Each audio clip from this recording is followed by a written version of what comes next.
All right, let's jump back in on turn 31.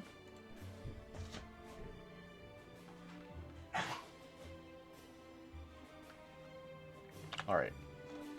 I believe that this is still the turn after those battles in... Oh no, they're not.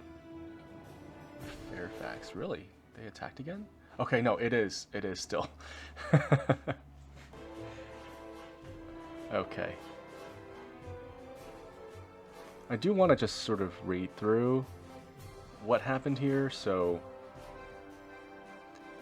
these battles over the course of, I think it was three days of battle over the course of maybe 7 days. I believe that the total sum of casualties eclipsed the historical Battle of Gettysburg. So let me confirm that, right? So we've deployed, let me do some math.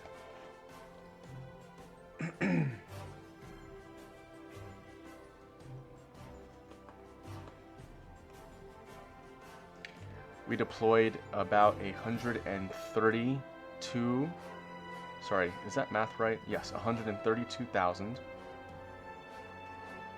They deployed around, let's say, 60,000.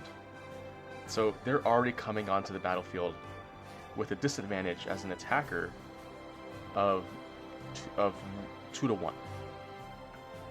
And then that's problematic because the attacker typically should have an advantage of 3 to 1, and they have a disadvantage of 2 to 1. So that's problematic. They do have better generals than we do. You know, of course, with Lee being, I think it was an 8.66 maybe. But those numbers just do not add up. And I want to just go through here. So this is the total number of hits that we inflicted.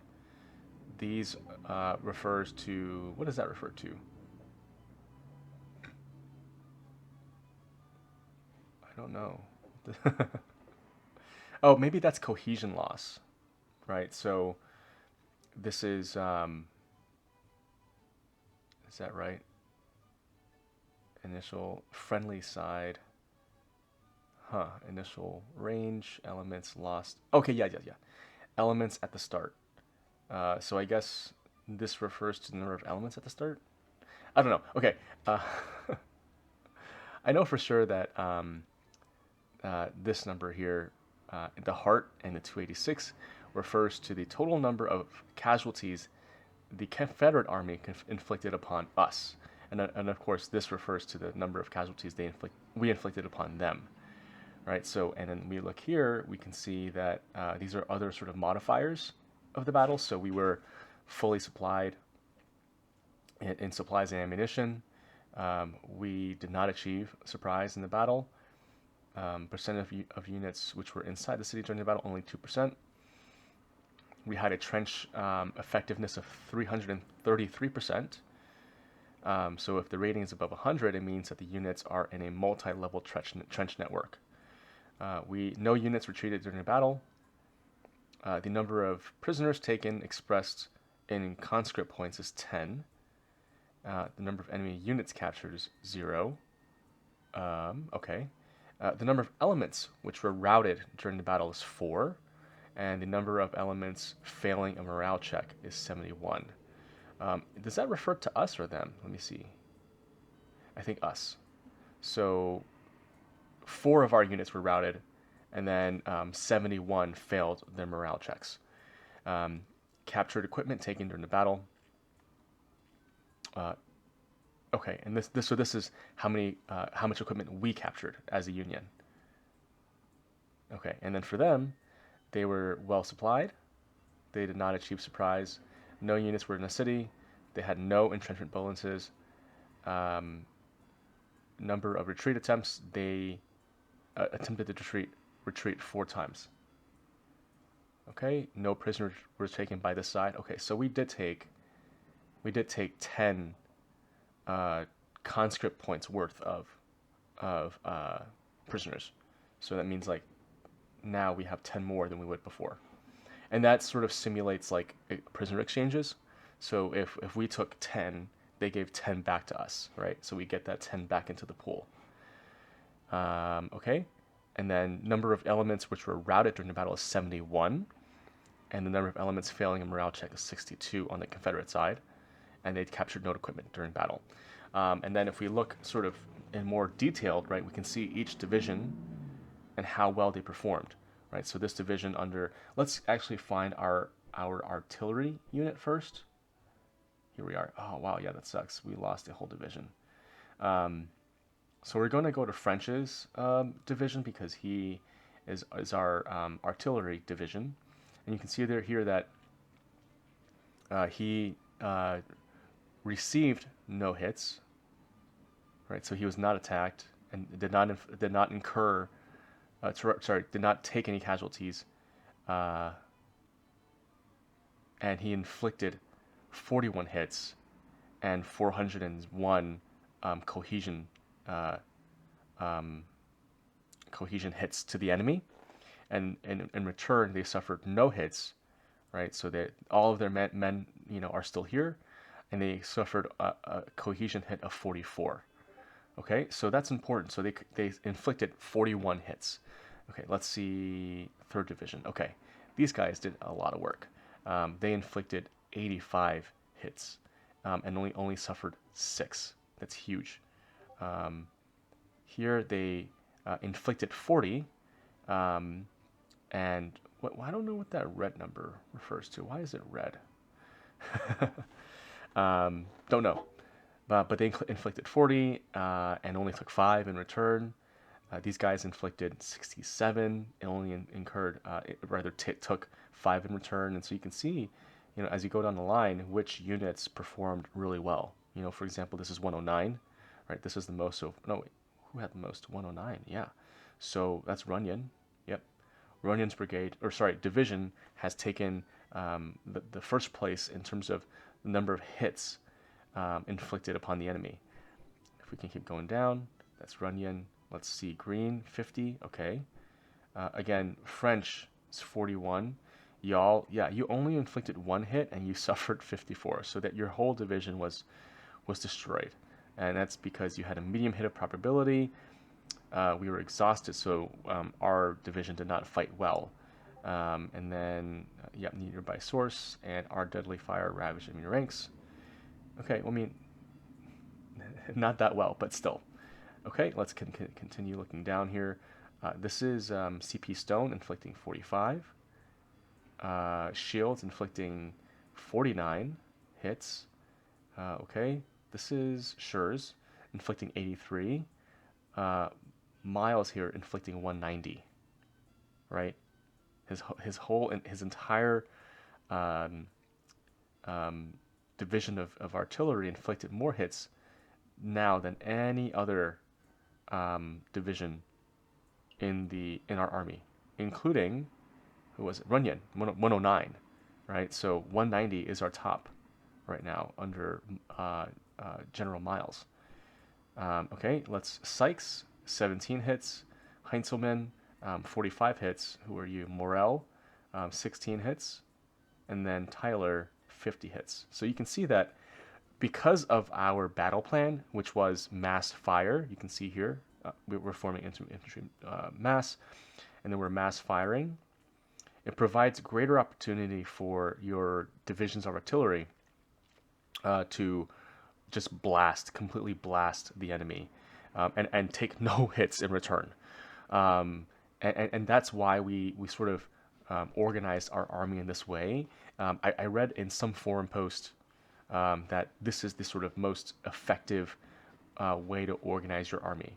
You want to have your core, the sort of the main body of your divisions to be, or rather of your armies to be made up of divisions of infantry, one sharpshooter unit, so that they all get the bonus from the sharpshooter, a couple of cavalry, and maybe one element of artillery. But honestly, all of your artillery should be coordinated in their own divisions, right? So, and then you want to have maybe 2 elements of, again, cavalry to sort of act as screens and protect flanks. So that's how we've organized our army. Each division here is loaded with infantry. As is the Confederates, right? And then we have separate divisions for artillery itself to permit them to take advantage of this plan of massed fire. So if we read this again, this battle plan will attempt to mass fire on several units of the enemy. This increases our frontage and attack values of our infantry, but also increases our chances to be targeted and the ranged attack of our enemy. So this helps our artillery, but also our infantry in performing really well. The Confederates here, they had a plan to prepare to withdraw. They recognized how it's so strange. Like they came to attack us, and yet they are deploying in a way to withdraw from that fight.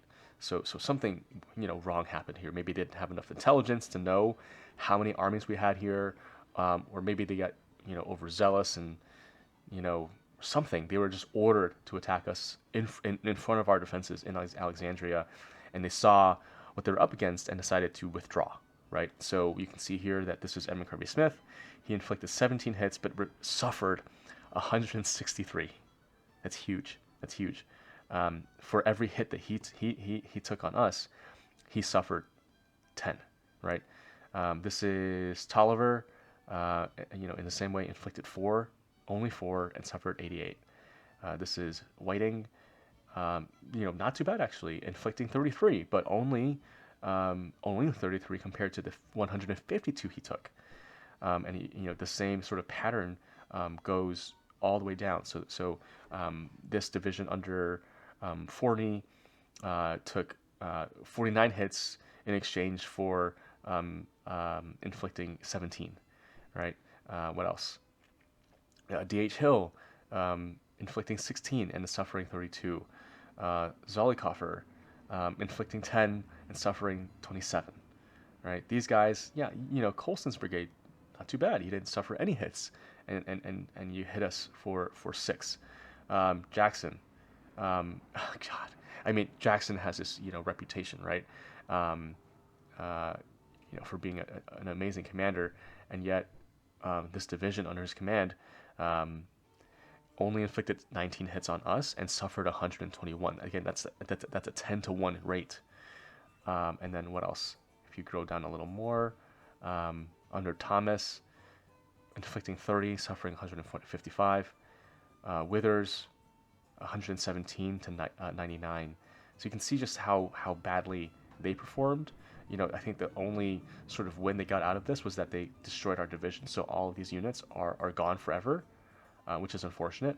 But this number here, doesn't lie, right? They lost nearly 32,000. Let me just make sure.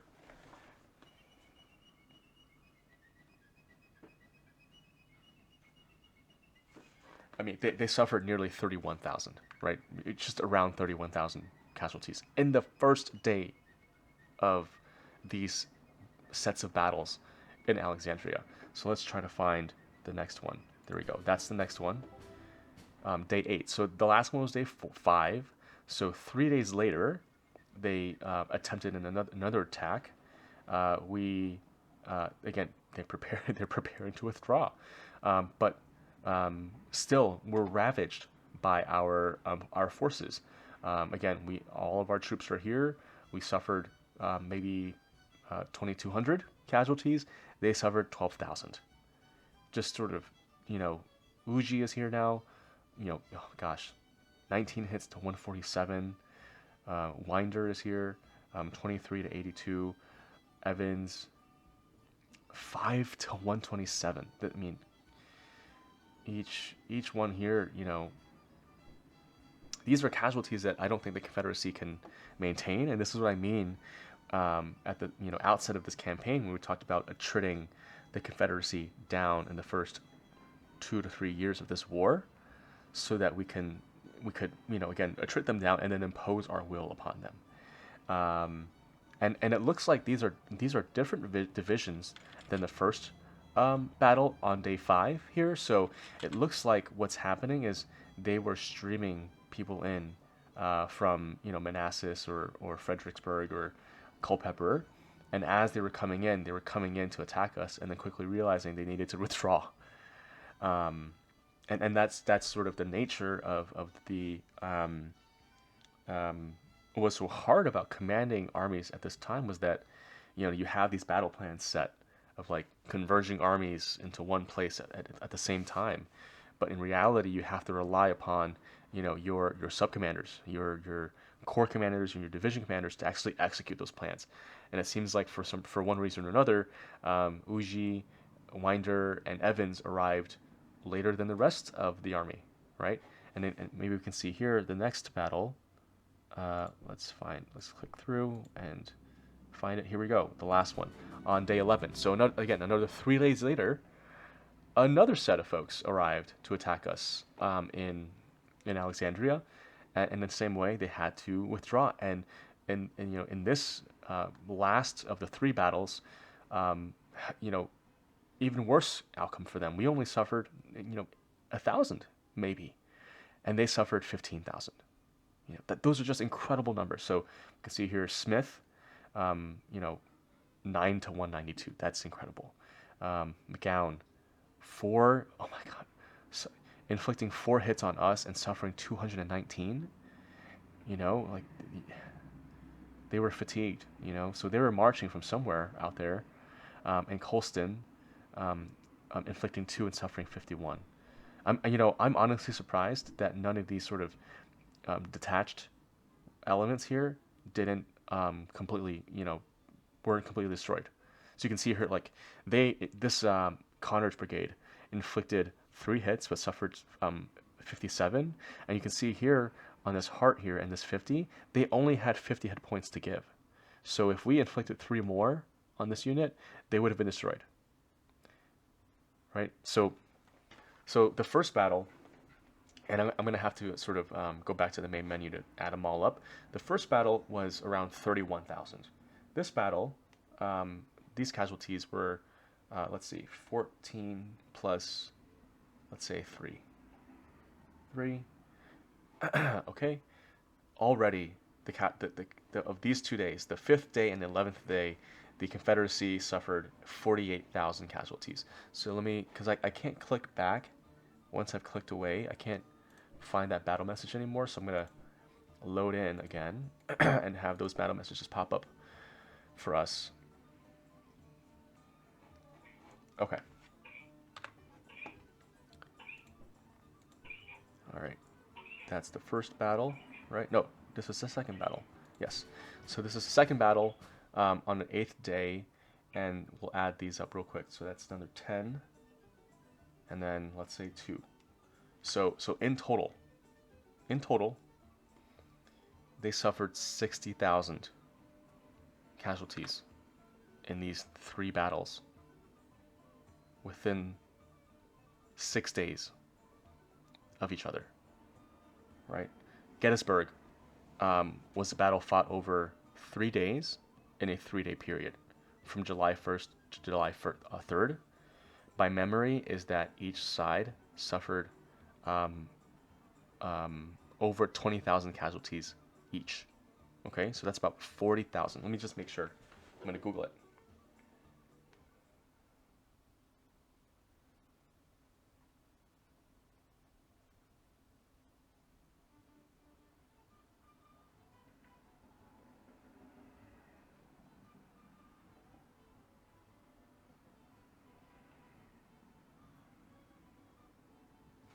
All right. Oop.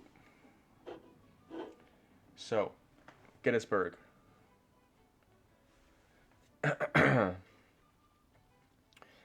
The Union deployed 93,000. Again, we deployed nearly 130,000. The Confederacy deployed 71,000. I think over the course of the 3 days, with the troops streaming in, the Confederacy deployed maybe 80,000. So about the same as Gettysburg. Casualties were 23,000 for the Union. That includes wounded, and missing, right? And then casualties for the Confederacy were 28,000. And let me just say that again. 23,000 casualties for the Union and 28,000 for the Confederacy. All right? That's 3 days of battles in real life in Gettysburg. Um, and these three battles in front of Alexandria, they suffered 60,000 themselves. I'm only talking about the Confederacy here. They suffered over twice the many casualties as the real life Confederacy did at Gettysburg, right? And then I think for us, we suffered 2,000 here. Where's our first battle? So we suffered 2,000 here. We suffered, let's say, 8,000 here. So that's 10,000. And then the last battle, we suffered 1,000.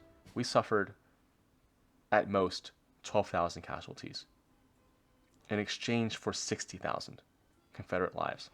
That is a real success here. It really changes the initiative and the color of this war. We are really in the driver's seat now, and it's only July.